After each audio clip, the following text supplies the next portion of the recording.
Thank you very much, Will. So we've got some of the facts, and I think what's striking is that while there is international recognition of the links there are between gender equality and education, it is poor, marginalised girls and women who still represent the majority of out-of-school children and illiterate adults. And I hope that at least part of our discussion can focus on who's accountable for this and how we can promote improvements. So we're going to begin our panel discussion. I want to start by asking each of you a very easy question in a way, or perhaps it's quite hard, but just a short answer from each of you, the same question. When you think about gender equality in education, what worries you most? Lucia?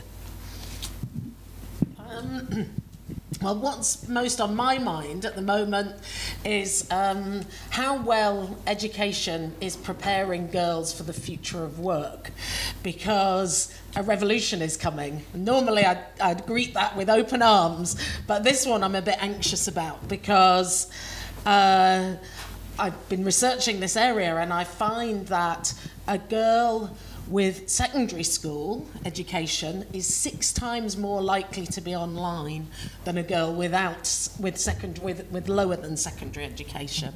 I find that for every 3 jobs that will be lost because of this coming revolution in the world of work, 1 will be created for men. But for girls and women, that ratio is 5 to 1. So only 1 job created for every 5 lost for girls. That's because women dominate in clerical, administrative, caring roles. Let's hang on to that thought, which is one thought is good. We've got plenty of time. I'm going to ask Amy next. I think for me, something that concerns me is we're looking at power so much, and I think the conflict that can be created and that is already sort of bubbling up around the need to highlight girls, but then how do you deal with the very soft path that you need to tread around the fact that people still view power as a zero sum. So I have power, if I give it to you, it means I lose power. And I think we're seeing it certainly in the GEC, the Girls' Education Challenge, by focusing on girls, we're seeing a backlash from men and boys. And how do we deal with that, and how do we work through that in the future to make sure that everybody feels that they're gaining rather than somebody's losing for somebody else's gain? Esme. Thank you. For me, coming from a low-income country, is the focus on gender parity and what it means for countries like Malawi. In the sense that, for countries like Malawi, we seem to have achieved in achieving gender parity in primary level, and the focus and the governments and international agencies think the job is done. Now they have to move to higher levels.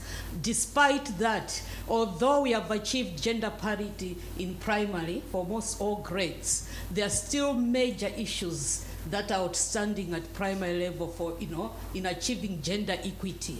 So the issue to me is let's focus more on gender equity and learning outcomes, not just parity. That's great. And Delphine? It's a bit similar of what Lucy have said. Actually, we've seen like the parity is getting better, and including higher education when it's still, very low. And more we go higher, the girls are less at university. And what we see is exactly in the report, like when you get to higher education, the position and the type of job for men are better positioned to get then a better job, better paid. The numbers show like there are only 20-30% of girls in parliament and women in parliament. Like it's less like 6% of world leaders who are women. And it's not just about making all the effort we are doing now to make sure girls go to school, is how then we do all the politics and the policies we need to make them work properly. And I said that from my perspective. I can tell you in the past 2 weeks, I've seen friends and women fighting all day just to manage to balance their work and day life. We know there are women who work 4 hours a day more to just manage the care of not just children, but family, grandfather, and the gap paid is huge. There are no enough policy to ensure like girls can manage their, work, flexibility of work to care of that. So it's good we do all this effort to ensure girls go to school and are educated and are in this place, but this policy don't follow after. is really an issue, in my view, and this is worried. All right, plenty there to talk about. I'm going to pass that back, and if you guys can share that microphone at the end. If you pass this one back this way. William.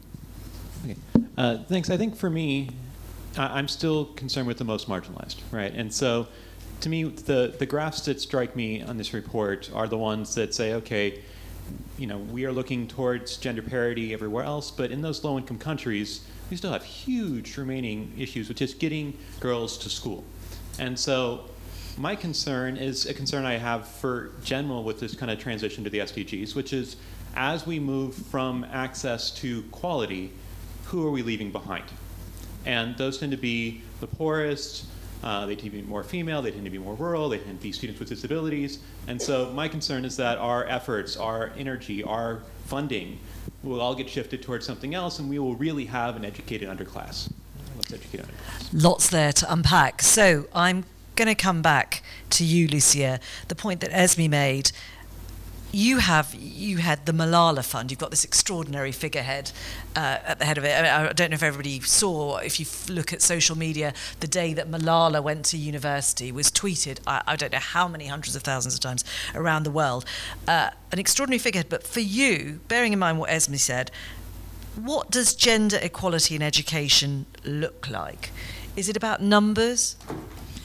Well, I'm happy that we are finally arriving at the realisation, as Esme said, that gender equality in education has to be about a lot more than equal number of girls and boys in school. It remains a concern that policymakers focus in on these very narrow targets and congratulate themselves if they achieve them. But I think in the wider community of practice around education and gender in education, there is more appreciation that it's not just about getting the equal numbers, it's about the experience of girls in and transitioning through education. So making sure that education is safe, that it's empowering, that it does indeed prepare girls for leadership positions, that we're thinking about the processes and content of education as well as the numbers game.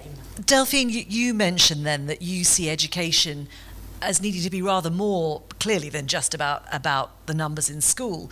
How does your vision of preparing women for jobs and life and trying to balance all the things that you mentioned, how does that fit into this idea of numbers in school and trying to define gender equality in education? I think there's something we should think about not just getting girls into class, but also teach them on how to, participate in society, not be afraid to talk. And this is a reality, and we even don't realize it. And I can tell you, I've been in place where, it was a group of men and women discussing a topic, and the man came and said, I have an idea to come on that and that and that. And then the person who facilitates said, and did someone else want to say something? And it was a young girl, I think she was 20, said, yeah, I have something to say. And actually her contribution was just amazing, and she was afraid. And I remember this time because the women who facilitated said, have you seen what's happened now? Like all these men have been stand up first, talk, and this girl who have something very relevant to say didn't take the floor. And me, I was shocked because I even didn't realize it, And this is something we need to. It's not just about getting girls in school, it's how we also manage to make sure they are not afraid to speak when they have to speak in different places. And there are great initiatives who are already in place on making groups of girls to, there are a lot of examples in Africa where girls meet in groups to learn how even to be confident to speak and exchange with boys in school. But I think this is something more than just numbers. It's really... what happens in school. How we organize ourselves in society as well. Esme, you raised this as an issue in Malawi. There's an idea that the job is done. So how do you challenge that idea that just because there might be equal numbers of girls at school, the job is far from done? First of all, we need to move away from just focusing on the international targets, as other speakers have said, because when you look, if you look at the situation of Malawi, look at in a broader context, the education system internationally, we are almost meeting the targets. We are an achiever. But when you actually look, deeply into, school participation in Malawi, you find that for both boys and girls, the majority are still not achieving minimal, levels of education. So we still have high dropout rates, which are masked by focusing on these, global targets. And do you think that message gets through, though, to governments, to communities that could bring about the kind of change? How do you get that message through? I would say communities are aware of that, but when you look at the government and maybe the international agencies that are supporting government, they are more focused on the meeting the international targets. But for the communities, they are not, and they are not being supported. There is evidence in some communities in Malawi whereby engaging traditional leaders, and using the resources that they have in terms of using culture, which has been shown actually to disadvantage school participation.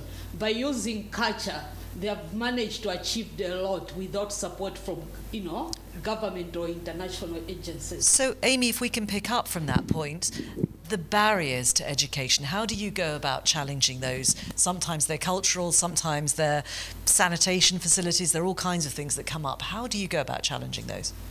I think picking up from what Esme said, it's around making sure that everybody's voice is heard at the table. So there's lots of different people involved in education and either enabling it or blocking it. There's been some excellent work done with faith leaders, for example. Religion can often be held as a blocker for girls' education, but some excellent work being done with Christian and Muslim leaders around positive messaging from holy books, for example. Making sure that gender is intertwined into everything, so mainstreamed, I guess. Often the gender unit is a little cupboard at the end of the hall, sometimes with a man in it, sometimes not. And so how do you get that, integrated into all levels? Will was speaking around sort of a gender lens put onto national education plans and budgeting. I had to Google what gender budgeting was actually. What is gender budgeting? Looking at 3 levels, but actually highlighting areas where you do need to specifically promote gender equality. So it might be through staffing. So are there specific professional development courses for women in leadership, for example, that are budgeted for? Or are we looking at targeted bursary schemes, for example? A lot of sustainability issues, but I think there's a lot to be done around making sure that it is holistic as opposed to one-off targeted approaches. William, you gave us lots of sort of facts and figures. What do you think, though, should perhaps be thought about more that isn't already in a review, the very comprehensive review you just shared with us? I think we're hearing a lot about it's not so much getting somebody to school, but what happens in school, so the practices in school. And I think there are some well-intentioned ideas on how to create gender-sensitive instruction, but I don't know if there's enough research or evaluation of those, at least from what we're seeing as far as trying to come up with the evidence for how effective this is. As an evidence-based report, we see the promise in some of these, but we don't see enough, I guess, evaluations of projects, partially because I think there hasn't been enough study on exactly how to do that. So I think there can be more attention towards really what goes on in the school. What are the power dynamics in the classroom, even between, or between school heads and teachers? Who has the ability to derive curriculum, derive textbooks, drive what happens in the classroom? And so I think that there's still a lot to be unpacked in what's typically considered a black box in the classroom. Lucia. Yeah, just following up on that, I think one thing that we see is that while there are numerous examples of excellent programs that have worked to bringing girls into and through and get good outcomes from education, I think For example, the Bright program in Burkina Faso is excellent, very integrated and holistic approach. But what policymakers, it seems to me, lack sometimes is the knowledge about the cost effectiveness of the different programs in combination with each other. So what you get an excellent, well-funded, externally funded program like Bright Schools or so on.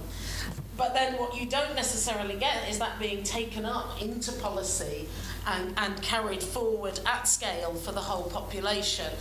And so I think maybe if we can give policymakers more of the tools, because let's be honest, it's where the tyre hits the road, isn't it? It's, what am I going to get for my money out of this? With those tools to assess the cost effectiveness of interventions, we might see more motivation from both at the political level and the technical level to take up more of these things and move them to scale. I want to go back to what happens inside schools. Esme, you've done quite a lot of work looking at school-related gender-based violence in Malawi. To what extent do you include kind of community organisations, traditional leaders, all sorts of people in trying to address this as an issue? Thank you. The work we've done is we have actually highlighted the importance of including these stakeholders, particularly the community, in addressing school-related gender-based violence in schools, because we find in the research that we've done, actually schools reflect what happens in the homes. So the gender stereotypes in schools are a reflection of what happens in the homes. So if you just tackle gender-based violence from within the school context without addressing what is happening in the community, then you're achieving nothing. So involving community leaders, traditional leaders, because traditional leaders play a big role in most of institutionalizing of gender norms and practices within community. And previously, I think there have been little attempt to address, to incorporate, community stakeholders into this whole discussion. We have tended to just focus on the schools, train the teachers, but then we forget that teachers are coming from the community. And if we don't address these issues from, starting from the community, it will be an uphill battle within the educational sector just to think we are going to change society.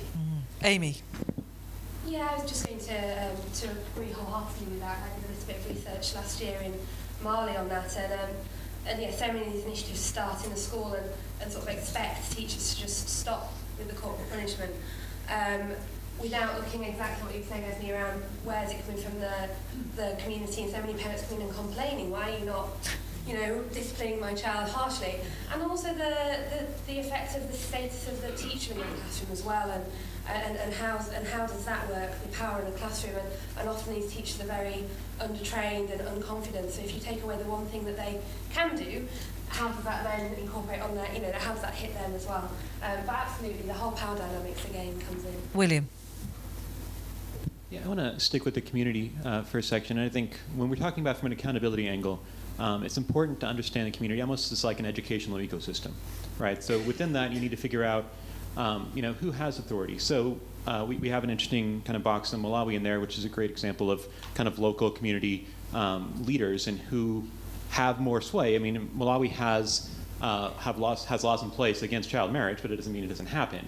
And so understanding who has the ability to motivate people and to change behavior in the community really requires almost a community by community analysis to figure out who those main actors are. Amy, I want to go back to you for a moment to talk about teachers. There was that extraordinary graph up there which showed that in Japan it's 40% of teachers are female, but 10% of the leadership is female. How do you change that? How do you get more women into leadership positions within schools? I don't know. I mean, sorry, that's a big ask. No, I mean, I think there's, and I think you could say the same with any profession, right? I mean, people talk about the glass ceiling. I heard a great phrase the other week around the sticky door. It's more around, you have to really push hard and then it might slam back and you have to push back rather on this idea of somebody being able to push through and then suddenly it's all disappeared. I mean, I think the reality is that often women have to make a choice. Do you take time off to have a family or do you continue? The way the way society is structured is that often you progress through a number of years as opposed to just through capacity. So is there a way around that? Again, around what you were saying, Delphine, around, the way that culture is at the moment, women do still take the lead in the home. So how do you value home work versus leadership roles, and is there an opportunity to job share leadership roles? Currently, no, but is it a possibility in the future? But then also focusing on that professional development and not just focusing on the leadership roles, but making sure there's a structured middle management, which actually does exist in the UK, of middle management leadership for teachers, but whether that could be rolled out across the board. Delphine, do you have a view on solutions in that area?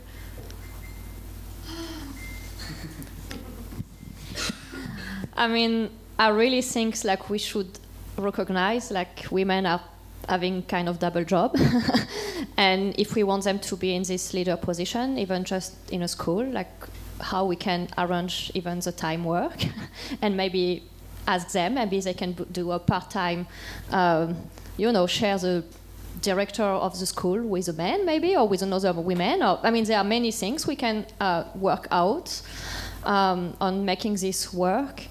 I think also linking with what I've been said just before, in my view, making the link not just within the school, but with the community, and engage, for instance, the parents and the community to reflect about what's happening in school, in society. There are very good examples, for instance, ActionAid have done working at community level with parents who are leading groups to reflect about violence against girls at school, and then who are the ones who are going to defend the girls on the way in the community level. I think we need to think more holistically about all this issue and not just find ad hoc solution, because it's really a cross-cutting issue in all society and everywhere, and we cannot fix something just looking, for instance, at school level.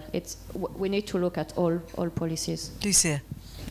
Yeah, I think it speaks to the third layer that was in Will's presentation, the layer about, I suppose, education being a lever or a pioneer for transformation in wider society, and those of us involved in the movement for education really trying to champion that idea.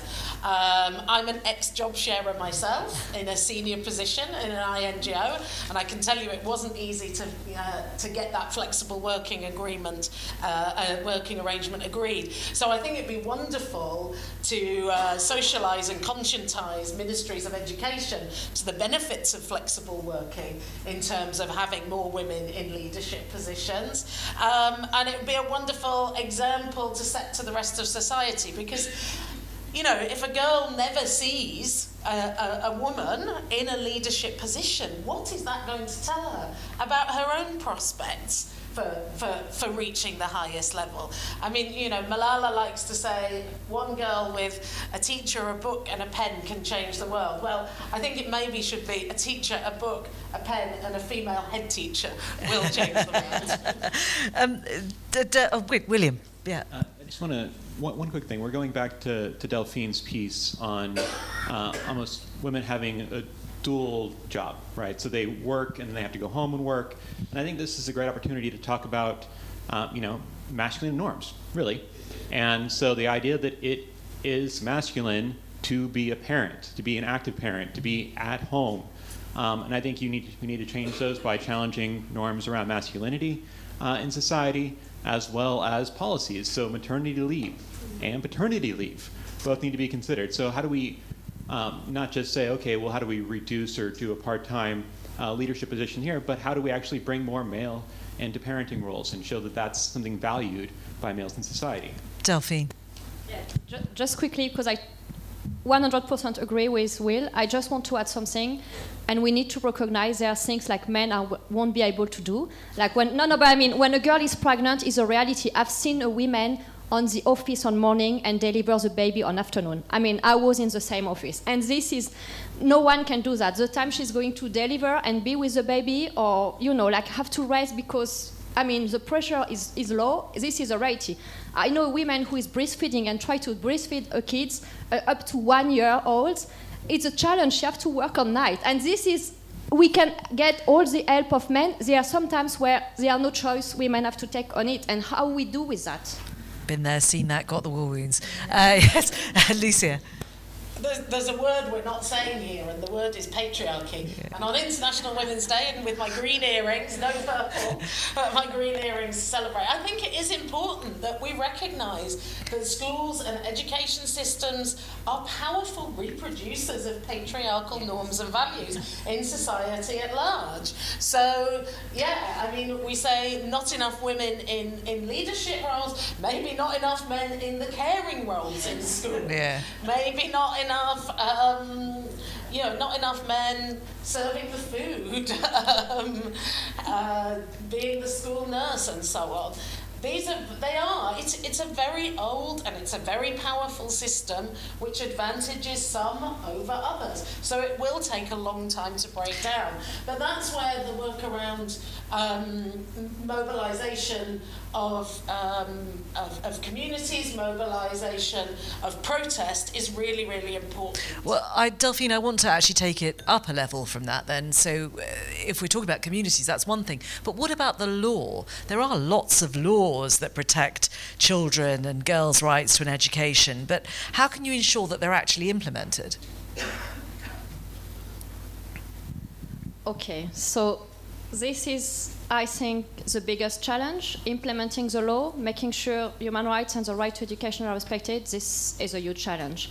And the challenge is, one is political will.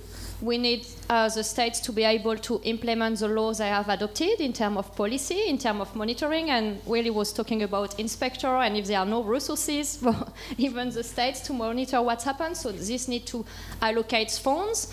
There are a lot of things to put in place to implement law, but and including, so this is another things. But okay, one thing is important as well is without the law, there are things we cannot change. You know, like even just recognize the law, like pregnant girls can be in school and recognized by law and by the constitution. When is the case in Malawi, is probably not enough, but then is a way to go to claim, to advocate, to campaign. It gives an opportunity to go to court or ombudsman to claim for your rights. And if this is not respecting in your country, you can go to a higher level. They are a way of making change. And for instance, I can give you an example of Chile. I mean, it was a girl who had been expelled from school because she was pregnant, which is the most beautiful things in life, no? To give life. And you are expelled from school, and shame for that. And so the case went until the Inter-American Court on Human Rights because of that. And this have been able, and because of that, they changed the law. So now in Chile, there are laws recognized that girls who are pregnant have to be in school and get all the support they need to be in school. And I mean, all these mechanisms who allow to claim and to advocate is a way to make this enforce. And we know it's not always enough. And sometimes even when the judge give a decision, sometimes it's not implemented because the community, you know, they have all these questions. Even the girls, you know, who are pregnant, they are ashamed to go to school.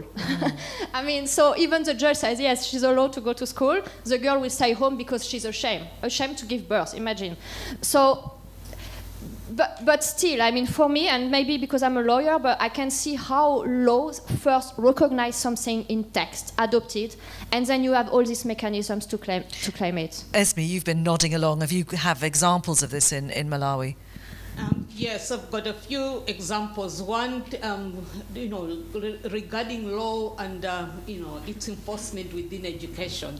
For a long time, the Malawi Minister of Education has been reluctant, to introduce compulsory primary education because they said, they didn't have the means to enforce it.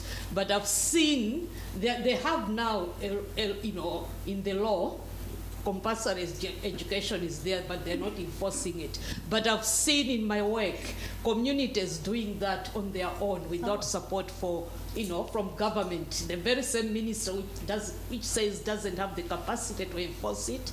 I've seen communities whereby traditional chiefs who are very powerful, more powerful maybe than the judges, have been enforcing compulsory education in their areas, enforcing school attendance. And with regard to even issues to do with, getting, pregnant girls go back to school after delivery, I've seen communities with support of their chiefs enforcing that.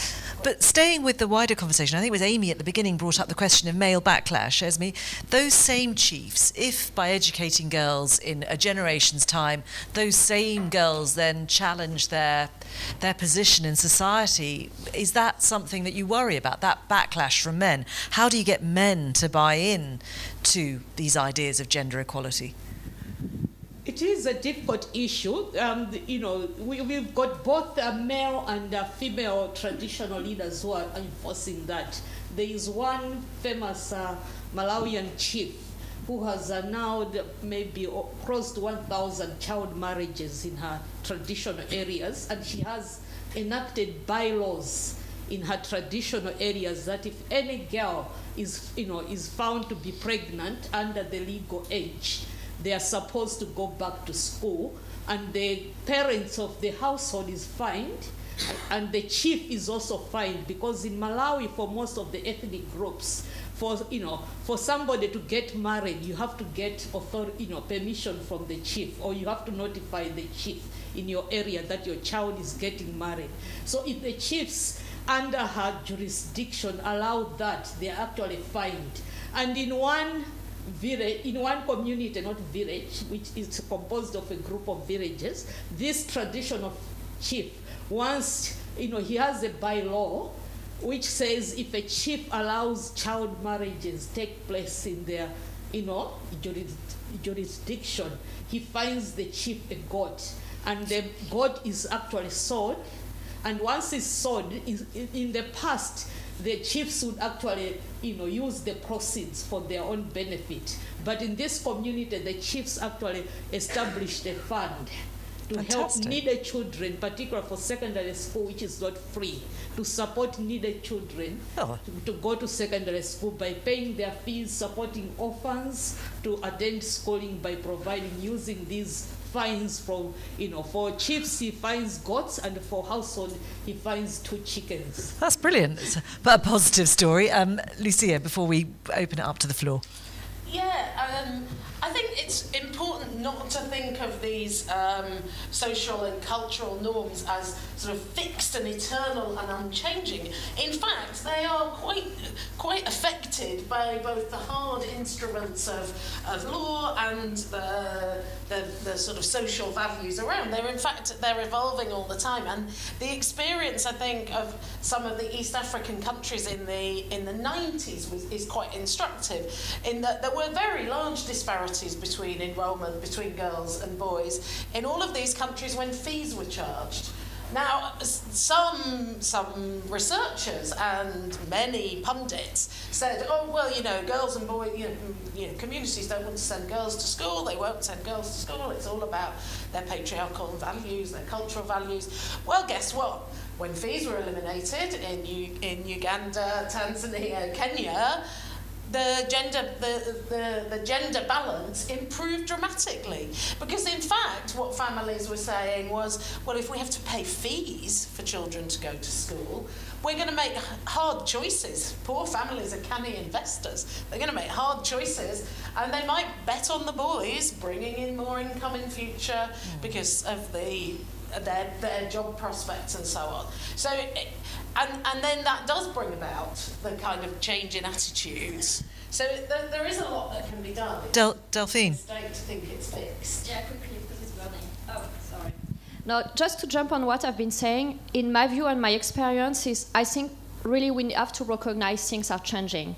And for me, things will continue to change because of men as well. And I've seen experience things where, because of men, things have changed. So just to give you an example, I was in Dakar in September to facilitate a workshop, and a women, so I was facilitating one of the group, and the women come to me. It was a girl from Africa. After the group, and it was a small group. I mean, everybody was free to talk. I said, I want to tell you something. I was like, oh my God, what's this? She wanted me to put the text, we were discussing a text, to have the text gender, because it was a French text, and in French we have like gender. And I was like, yeah, of course, boy, don't say that in the group. And she was afraid. And actually, just next to her, it was a man from Africa, I don't remember which country, who was there and said to her, he encouraged her to talk. It was very nice, because then in the group, after the break, she raised her voice, you know? And for me, change will come because of men and women. And I remember one time I did a panel, and it was probably me organizing it, maybe, you know?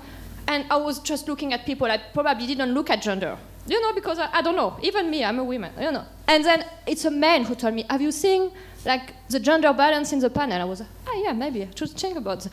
And you know, and when men are aware of that and contribute and encourage men and girls, and it's in school as well, you know, this boys group who said, look, we want to promote girls' education, and they do a play to talk about girls' education. I mean, this is the way things will change as well, and I think things are changing, so we have a lot of hope.